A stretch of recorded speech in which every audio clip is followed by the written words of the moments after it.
he began a life of traveling. He developed hobbies such as dog racing, sailing, gambling, billiards, and chess. His varied interests made him a great conversationalist on numerous subjects. His genius mind seemed to be as broad as the world, if only he could find his niche in it. Lustig has never been short of supporters. He was the incorrigible joker whose whole life consisted of a sort of surrealist prank played at the expense of polite society. One of those lovable rogues. How to reconcile the image of this cheerfully irreverent Tricky Vic, as he was known, with his alternative persona as the FBI's unscrupulous criminal felon, a character without morals or pity. Many men's careers were destroyed because of his actions. Earlier biographers thought that Lustig was really two people, a Dr. Jekyll, Mr. Hyde type.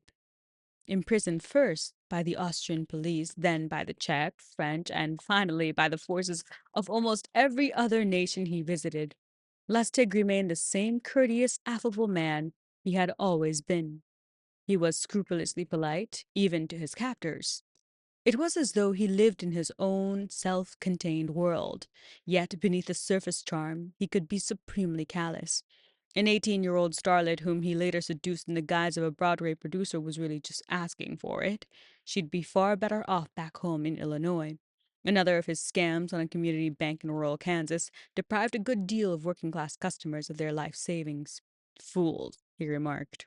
Even his daughter struggled to reconcile the doting parent whom she says I loved every day of my life and who loved me tenderly in return, with the man who, for the most part, saw others as mere props or statistics rather than individuals.